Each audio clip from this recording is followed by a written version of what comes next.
ধূমপান এবং মাদক সেবন স্বাস্থ্যের জন্য ক্ষতিকর। বাংলা সাহিত্যের কিছু মণিমাণিক্য দিয়ে করা আমাদের এই বিশেষ নিবেদন কাহিনী স্ট্রিট।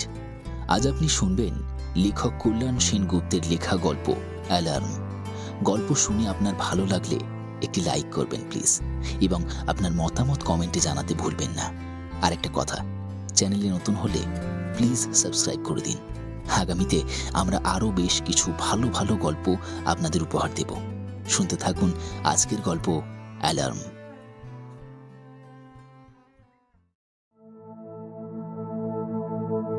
কোটের প্যাকেটটা হাতে নিয়ে দোকানদার বলল, হ্যাঁ দাঁড়ান, आपको एक দারুণ চিজ উপহার দিব।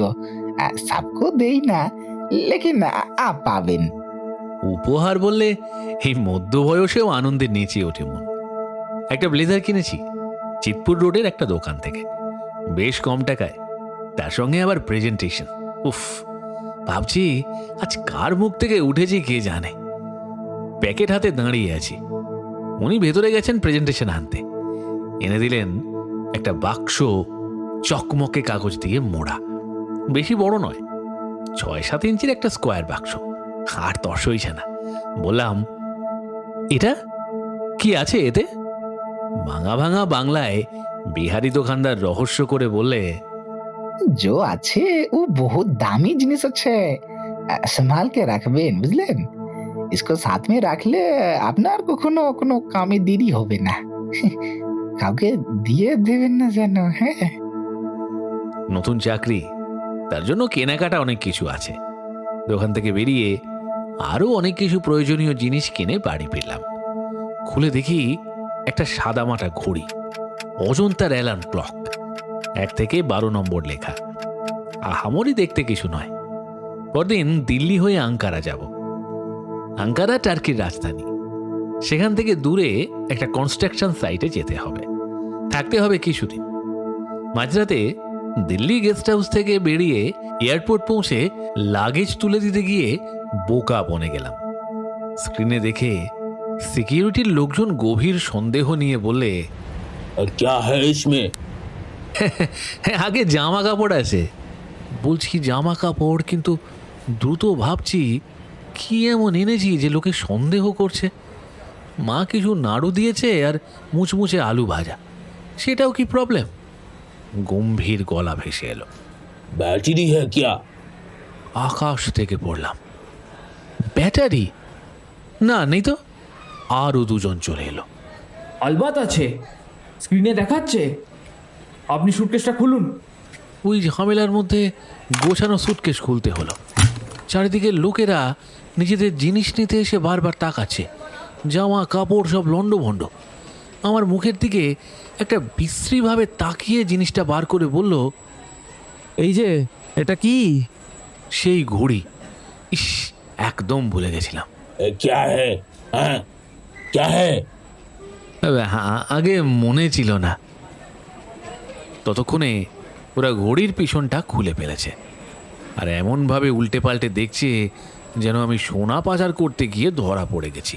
বললাম, সরি, নতুন বলে মনে ছিল না। খুব তাচ্ছিল্য নিয়ে ব্যাটারি দুটি খুলে সুটকেসে রেখে দিল। বলল, सूटकेस बंद कीजिए। বাড়িতে যে সুটকেস গোছাতে 1 ঘন্টা লেগেছিল সেটা 2 মিনিটে গুছিয়ে নিতে হবে। যে কোনো মানুষকে নাড়িয়ে দেওয়ার পক্ষে এইটুকুই যথেষ্ট। 7 সকালে বেরিয়ে আঙ্কারা পৌঁছতে দুপুর, আর সাইট পৌঁছতে বিকেল হয়ে গেল। সাইট ঘুরে থাকা জায়গাতে পৌঁছতে পৌঁছতে সন্ধে হয়ে যায়। খুব পরিশ্রান্ত, মনে হচ্ছে শুলেই ঘুমিয়ে পড়ব। প্রায় লোকালয় ছাড়িয়ে হাইওয়ের পাশেই একটা গলিতে ঢুকে বেশ কিছুটা জায়গা নিয়ে একটা বাড়ি। 2 মানুষ সমান পাঁচিল।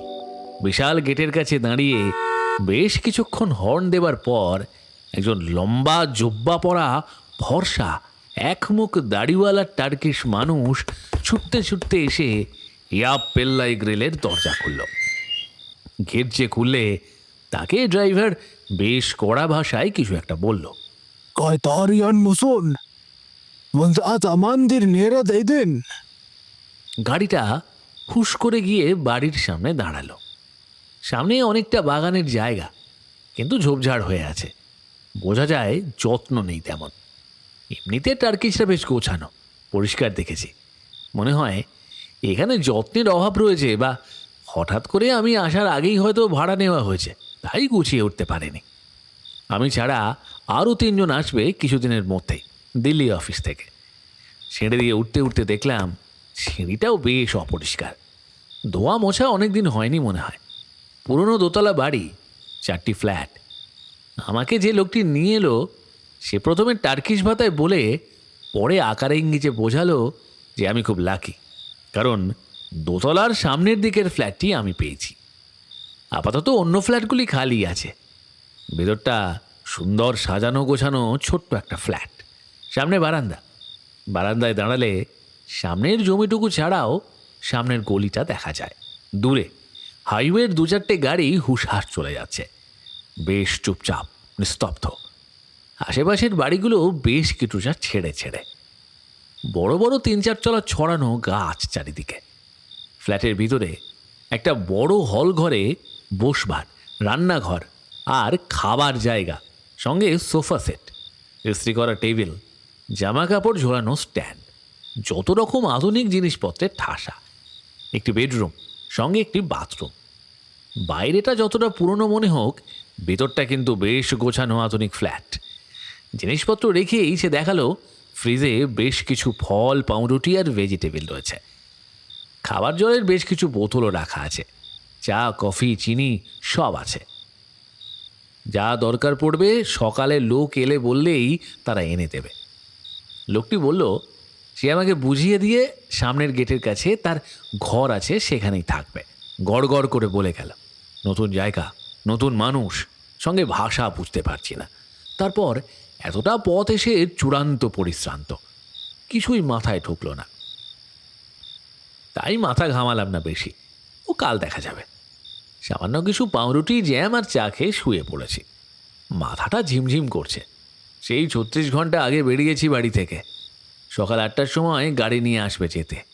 বাইরের ঘর, বারান্দা সব দেখে শোয়ার ঘরে ছিটকিনি দিয়ে আলো নিভিয়ে বিছানায় শুয়েছি। তারপর আর কিছু মনে নেই। কতক্ষণ ঘুমিয়েছি জানি না। ঘুমের মধ্যেই মনে হলো হালকা কোথাও কেউ দরজা ধাক্কা দিচ্ছে। প্রথমে খুব আস্তে, তারপর একটু জোরে, তারপর আরও জোরে। ঘুমটা ভেঙে গেল। পর্দা সরিয়ে দেখলাম দূরে হাইওয়ের আলো কিছুটা দেখা যাচ্ছে, আর সামনের রাস্তাটা তেমন পরিষ্কার নয়, কেবল ঝিম মেরে আছে। নিজের নিঃশ্বাসের শব্দ ঘুরছে ঘরে। শব্দটা কিছুক্ষণের জন্য থামলো, তারপর আবার ঢুক ঢুক ঢুক। কেউ যেন দরজা ধাক্কাচ্ছে। এত রাতে কে হতে পারে? সম্পূর্ণ নতুন দেশ, ভাষাও অচেনা। উঠে কি দরজা খুলব? দারোয়ান তো ওর ঘরে, তাহলে কে আসতে পারে? শিরশিরে একটা অজানা ভয় চেপে বসলো। ভূতে বিশ্বাস নেই, কিন্তু দরজা খুললে যদি অচেনা কেউ ঢুকে পড়ে, যদি আক্রমণ করে, ভাবতে ভাবতে ঢুক ঢুক। দরজা নাড়া থেমে গেল। আধো অন্ধকার ঘর। হঠাৎ মেঘের চমক পর্দা ভেদ করে খেলে গেল ঘরের মধ্যে। তারপরে মেঘের গর্জন। আকাশে মেঘ জমেছে, বিদ্যুৎ চমকাচ্ছে। যখন এসেছিলাম তখন আকাশ একদম নীল ছিল। ঘরে একটা আলো জ্বালালাম। ঘুমটা কেমন চটকে গেল। না না, ঘুমালে তো চলবে না, দেখতে হবে কে ধাক্কাচ্ছে। ফ্ল্যাস্কে চা রাখা ছিল। একটা কাপ নিয়ে সামনের কাঁচের টেবিলে রেখে টিভিটা অন করলাম। দরজা ধাক্কানো বন্ধ। নব ঘোরাতে ঘোরাতে চোখ আটকে গেল একটা সিনেমায়। ওমেন হচ্ছে। আগে দেখেছি, তবু গ্রেগরি পেকের অভিনয় চোখ টেনে রাখে। সঙ্গে চাপা একটা ভয় সিনেমা জুড়ে। পরিচালকের তারিফ না করলেই নয়। বৃষ্টি শুরু হয়েছে বাইরে। ঘড়িতে দেখলাম রাত 2টো। গাছের ফাঁকে খুব হালকা বাতাসের শোঁ শব্দ হচ্ছে। মাঝে মাঝে দরজা ধাক্কা আবার শুরু হয়েছে। একবার সিপ করে কাঁচের টেবিলের ওপর কাপটা রেখে টিভিতে দেখছি সিনেমাটা। দেখতে দেখতে হাত নামিয়ে কাপটা ধরতে গিয়ে দেখি কাপটা আঙুলে লাগছে না। মুখ নামিয়ে মনে হলো কাপটা যেন কিছুটা দূরে চলে গেছে, কিন্তু এত দূরে তো রাখিনি। মনের ভুল হবে। আবার সিপ করে কাপ নামিয়ে টিভির দিকে মুখ তুলে দেখছি সিনেমা। সিনেমায় একটা চাপা ভয় ক্রমশ দেখতে দেখতে গলায় বুকে চেপে ধরছে। টিভির দিকে তাকিয়ে হাত বাড়িয়ে দেখি আবারও খাপটা যেখানে রেখেছিলাম সেখানে নেই, কিছুটা দূরে চলে গিয়েছে। আশ্চর্য, গেল কিভাবে? এবার আর সন্দেহের অবকাশ নেই, একটা অন্য অজানা উপস্থিতি বৃষ্টির ছাট এসে কাঁচের জানলায় আর দরজায় ঝাপটা দিচ্ছে। বুঝতে পারছি বুকের মধ্যে কেমন একটা করছে। সম্পূর্ণ অজানা দেশ, অজানা বাড়ি, এমনকি কারোর সাথে আলাপও হয়নি। পুরো বাড়িতে একা রয়েছি। ঘরে কি কারোর উপস্থিতি রয়েছে? কে কে ওখানে? কোনো উত্তর নেই। ঝড়ের ঝাপটা জানলায় আর দরজায় আঁচড়ে পড়ছে। কেউ নেই। আলো জ্বলছে ঘরে। নিজে নিজে তো কাপটা সরে যেতে পারে না, ফোনও করতে পারবো না, সিম কার্ড নেই। কোথাও বাজ পড়ার শব্দ হওয়াতে জানালা থরথর করে কেঁপে উঠল। গলা শুকিয়ে এসেছে। জল খেলে ভালো হতো। সিনেমা চলছে অথচ আর দেখতে পারছি না। অনেকক্ষণ তাকিয়ে রইলাম, না নড়ছে না, সরছে না। বিন্দু বিন্দু ঘাম কপালে। অক্টোবর মাসে বেশ ঠান্ডার পরিবেশ। রাত্রে 9-10 ডিগ্রি হলেও বুঝলাম আমি ঘামছি। গায়ের চাদর সরিয়ে খাট থেকে নেমে টিভি বন্ধ করলাম। একটা ল্যান্ডলাইন আছে, কিন্তু কাকে ফোন করব? আলাপ তো হবে সকালে সাইডে গেলে। বোতল থেকে জল খেতে গিয়ে দেখি জল ঠান্ডা বরফের মতো আছে। অনেকটা তাপমাত্রা নেমে গেছে। ঘড়িতে দেখি 3টে বাজে। বৃষ্টি বাড়ছে। তার ঝাট এসে লাগছে বারান্দার দরজায় আর শোবার ঘরের জানালায়। আরও অন্তত 3 ঘন্টা কাটাতে হবে। বুকের মধ্যে ধূপ ধূপ শব্দ পাচ্ছি। চায়ের কাপটা সরিয়ে আলো জ্বালিয়েই মাথা ঢেকে আবার শুয়ে পড়ে সময় গুনতে লাগলাম। দমকা হাওয়া কমে এসেছে। চোখটা বোধহয় একটু লেগে এসেছিল। হঠাৎ ঘুমটা ভেঙে গেল। অ্যালার্ম বাজছে। কাছেই কোথাও অ্যালার্মটা বাজছে। মাথা বার করে মনে হলো আমার ফ্ল্যাটেই যেন কোথাও বাজছে। কিন্তু তা কি করে হবে? আমার অ্যালার্ম ঘড়িটা কোথায়? ভাবতে ভাবতে মনে পড়ল পাশেই বসার ঘরে সুটকেসের মধ্যে। উঠে গিয়ে দরজায় কান পাতলাম। হ্যাঁ, পাশের ঘরেই বাজছে। একটা গেঞ্জি পরেছিলাম। গেঞ্জি ঘামে ভিজে চপচপ করছে। চাদর দিয়েই মুখটা মুছলাম। অ্যালার্ম বেজেই চলেছে। একবারের জন্য থেমেছিল, আবার শুরু হয়েছে। কিন্তু অ্যালার্ম বাজবে কেমন করে? হতেই পারে না। আমার সামনে ব্যাটারি খুলে পাশে সুটকেস রেখেছিল এয়ারপোর্টের লোকজন। অসম্ভব। কিন্তু আবার বাজতে শুরু করেছে, বেজেই যাচ্ছে। ক্রমশ যেন তীক্ষ্ণ হচ্ছে। ঘুমের দফা রফা, অজানা ভয়ের চাপ বুকের উপর। গলা শুকিয়ে আসছে আবার। হাতটা দরজার ছিটকিনের দিকে বাড়াতে গিয়ে দেখি প্রচণ্ড কাঁপছে। নিজের হাত কোনোদিন এত কাঁপেনি। থরথর করে কাঁপছে। ওদিকে দ্বিতীয়বার বন্ধ হয়ে নতুন উদ্যমে অ্যালার্ম বেজেই চলেছে। জানালার বাইরে এখনো গভীর অন্ধকার। একটু চুপ করে দাঁড়িয়ে নিজেকে বোঝালাম যে এটা আমি কি করছি? বাইরের দরজা তো বন্ধ। ওর মুহূর্তে মনে হলো যে গেটকিপার আমাকে ঘর দেখিয়ে দিয়ে গেল, তার কাছে তো ডুপ্লিকেট চাবি থাকতেই পারে। পা টিপে টিপে এগিয়ে দরজায় কান পাতে শুনলাম। না, কোনো গলার আওয়াজ নেই। শুধু অন্ধকার বিদীর্ণ করে প্রচণ্ড জোরে অ্যালার্মটা পাচ্ছে। আমার ঘড়ির অ্যালার্ম তো হতেই পারে না। ঠিক করলাম যা থাকে কপালে ভোর আবার আগে শোবার ঘর থেকে বেরোবো না। খাটে এসে বসলাম। ঘেমে পায়ে স্নান করে গেছি। বাথরুমেও যেতে পারছি না, কারণ দরজা খুলে বেরিয়ে বাথরুমে যেতে হবে। দুটো হাতের পাতা তুলে দেখি ভীষণভাবে কাঁপছে। শরীরে যেন কোনো জোর নেই। খাটের কোনায় গিয়ে বসে বসে আবার দুবার শুনলাম। বেরিয়ে চলেছে পাশের ঘরে। বৃষ্টি কমে এসেছে। বাতাসের জোরও কমেছে। শোঁ শব্দ কেমন যেন মাঝে মাঝে হিস হিস শব্দ করে থেমে যাচ্ছে। জানালার দিকে তাকিয়ে দেখি একটু হালকা আলোর ভাব ঘরের মধ্যে এসে পড়েছে। তার মানে ভোর হয়ে আসছে। আস্তে আস্তে সব শব্দ কেমন থেমে গেল। ঘরটা আবার নিস্তব্ধ। তাকিয়ে থাকতে থাকতে কখন দেওয়ালে মাথা রেখে ঘুমিয়ে পড়েছি জানি না। যখন ঘুম ভাঙল তখন দেখি ঘর ভর্তি সূর্যের আলো লুটোপুটি খাচ্ছে। জানালার বাইরে যতদূর দৃষ্টি যায় সবুজ বড় নাম না জানা গাছের সারি। খুব আস্তে প্রচুর পাখির কলকাকলি আসছে।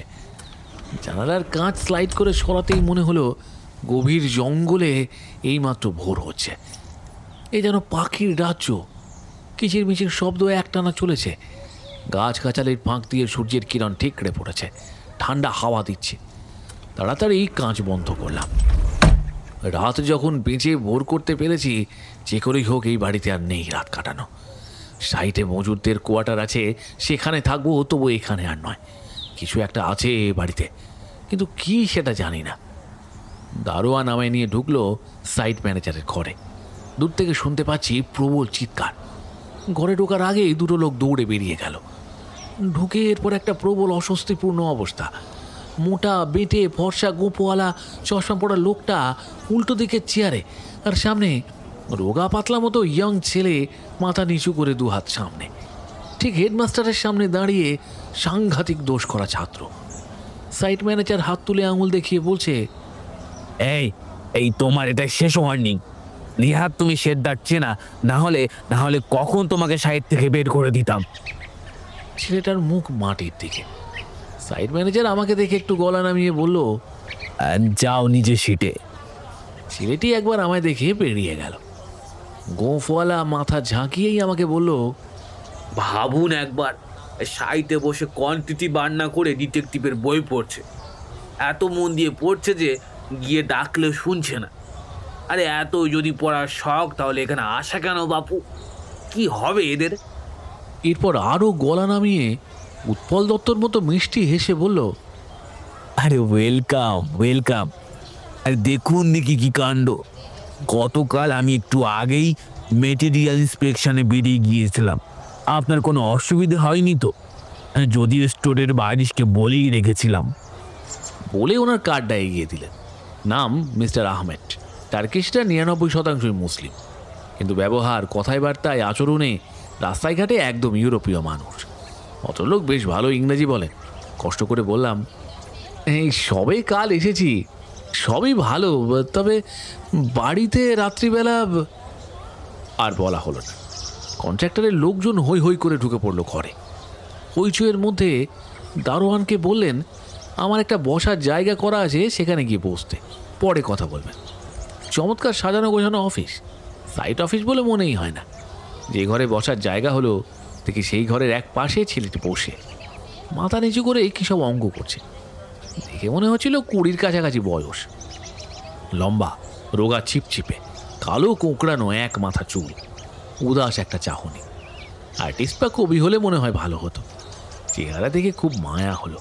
কোথায় মাঠে ঘাটে খেলে বেড়াবে, না এসেছে অফিসে কলম পিষতে। ওই ঘরে আমি আর ছেলেটি দুজনে। ভাঙা ভাঙা ইংরেজি জানে, তাই ওর ঘরের সামনেই আমার বসার জায়গা। আমাকে দেখে ওর মন খারাপটা চলে গেল। উঠে এসে হেসে আলাপ করলো। নাম সেরহাট।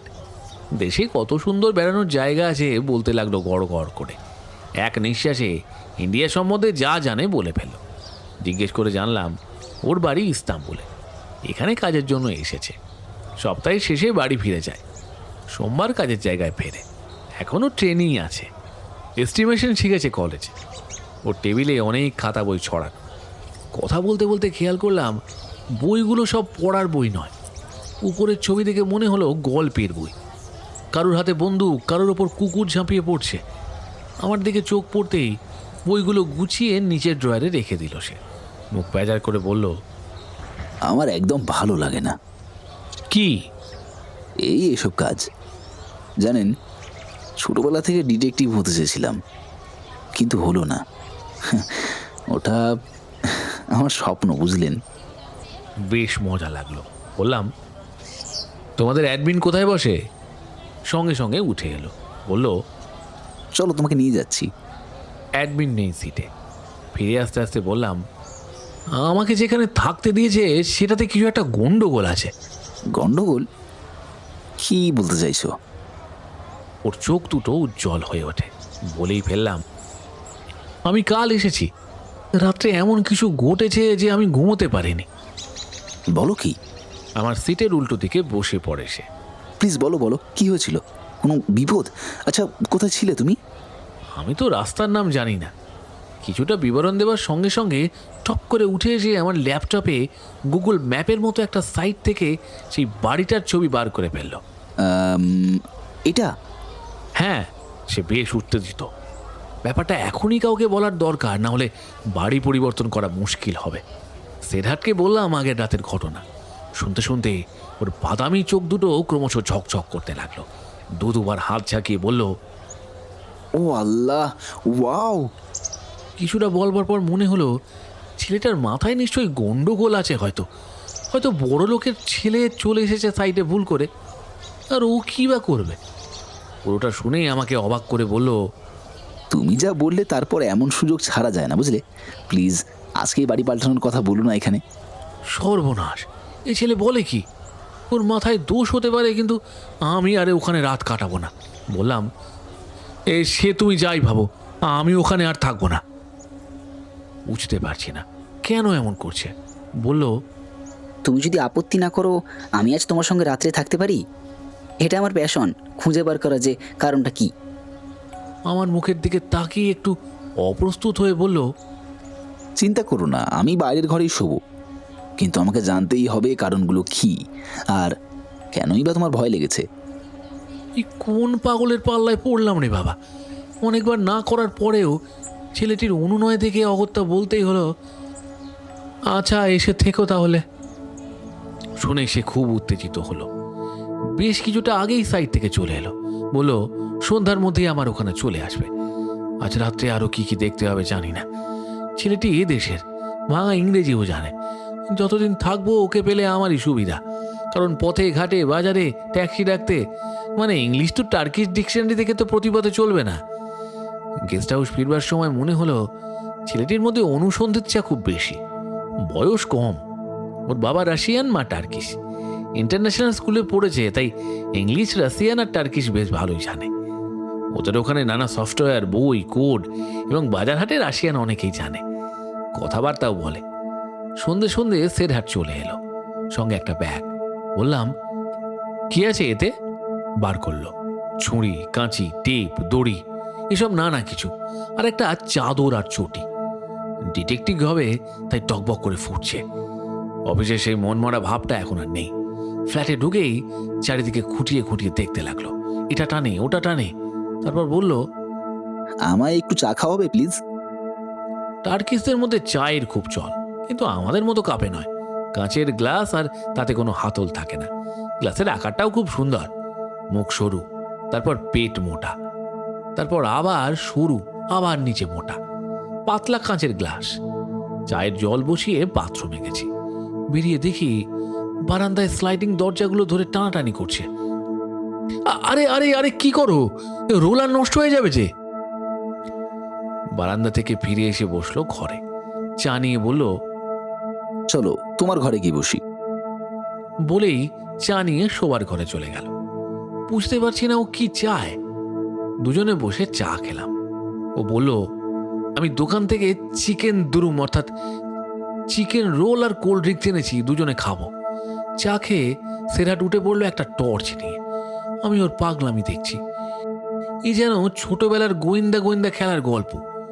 বাড়ির দরজা খুব ভালো করে দেখলো নেড়ে ছেড়ে, লক লাগিয়ে আবার খোলে। আরে ভুলেই গেছিলাম, তোমার সেই বিখ্যাত ঘড়িটা কোথায়, বার করো। বের করে দিলাম। সে ঘাঁটতে লাগলো সেটা। ঘড়িটা নিয়ে নাড়াচাড়া পছন্দ হচ্ছিল না আমার, তাই বললাম, তুমি নিয়ে যাও বাড়িতে। না না করতে করতে হাতে নিয়ে এদিক ওদিক করে দেখলে। এর মধ্যেই আমি ভিতরে শোবার ঘরে গিয়েছিলাম। এসে দেখি ও আবার ইলেকট্রিক কেটলিতে জল গরম করতে দিয়েছে। বেরোতেই বলল, আমি একটু গরম জল খাবো, মনে হয় অ্যাসিড হয়েছে। 1 কাপ গরম জল চিনে মাটির কাপে নিয়ে বলল, চলো তোমার বেডরুমে বসে একটু নিউজ দেখি। ওর মাথার মধ্যে যে কিছু একটা গন্ডগোল আছে তাতে আমার কোনো সন্দেহ নেই। শুধু রাতটা এখানে থাকবে বলেছে, এটাই বুকে বল দিচ্ছে। সাইট ম্যানেজার চিৎকার করছিল ঠিক লক্ষ্যে। সে কাচের টেবিলের ওপর কাপটা রেখে বলল, ধরো এই তোমার সেই রাতের কাপ। কিছুটা আল জাজিরা নিউজ দেখে বললে, এ দেখো তোমার কাপ কতটা সরে গেছে। সত্যিই তাই, আমার চোখ ছানা বড়া। সেরহাট মুচকি মুচকি হাসছে। এ দেখো আবারও রাখছি।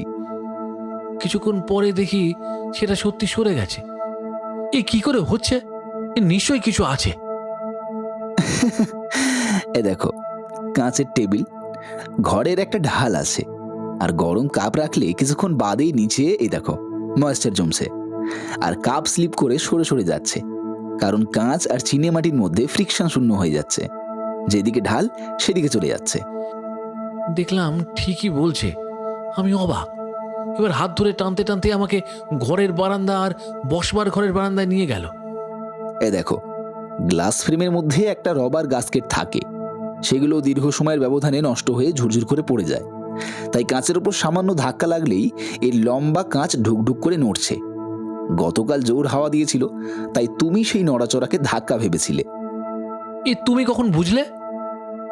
আমি এসেই দরজার আর জানালার ফ্রেম চেক করেছিলাম। ঠিক আছে? ঠিকই বলেছে। শেষে পড়ে রইল ঘড়ির রহস্য। আমি জানি এটা ওর পক্ষে বলা সম্ভব নয়। ও হাত দিয়ে ঘড়িটা বার করলো, বলল, আচ্ছা, তোমার ব্যাটারি যখন এয়ারলাইন্সের লোকেরা খুলে নেয় তখন 3টে বেজেছিল, তাই তো? মনে হয় তাই। হ্যাঁ, ঘড়ি তাই বলছে।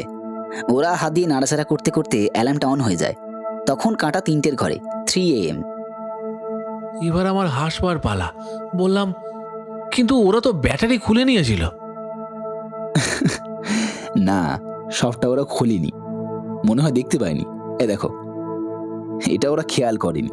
খুবই আলাদা ব্যাপার। সাধারণত ঘড়ির পিছনেই থাকে অ্যালার্মের ব্যাটারি, কিন্তু এখানে অ্যালার্মের ব্যাটারি ঘড়ির তলায়। কেউ এটা আশা করবে না। রাত 3টে বেজেছে, অ্যালার্ম বেজেছে বারবার, আর তুমি ভয় পেয়ে দরজা খুলে দেখোনি যে ব্যাপারটা আসলে এই।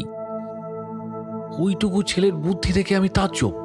ওর মুখে উজ্জ্বল হাসি রহস্যভেদ করার। বলল, চলুন খাওয়া দাওয়া করে নিই, আমি খেয়ে দিয়ে চলে যাব। আপনি আজ নিশ্চিন্তে ঘুমান। অনেকক্ষণ মুখে কোনো কথা নেই, চেয়ে আছি ছেলেটার দিকে। আমার তো একবারও এই জিনিসগুলো মনে হলো না। ও বোধহয় বুঝতে পেরেছে। বলল, আপনি তো ভয় পেতে চেয়েছেন, তাই ভয় পেয়েছেন। বৈজ্ঞানিক দৃষ্টিভঙ্গি নিয়ে ভাবেননি, দেখেননি। তারপর নতুন জায়গা, ভাষাও নতুন, কেউ চেনা নেই, এমনকি কাউকে ফোনও করতে পারছেন না। ঠিক কিনা? একদম ঠিক। ছেলেটার এলেম আছে। যখন বকা খাচ্ছিল তখন কিন্তু মনে হয়নি তার এমন গুণ আছে।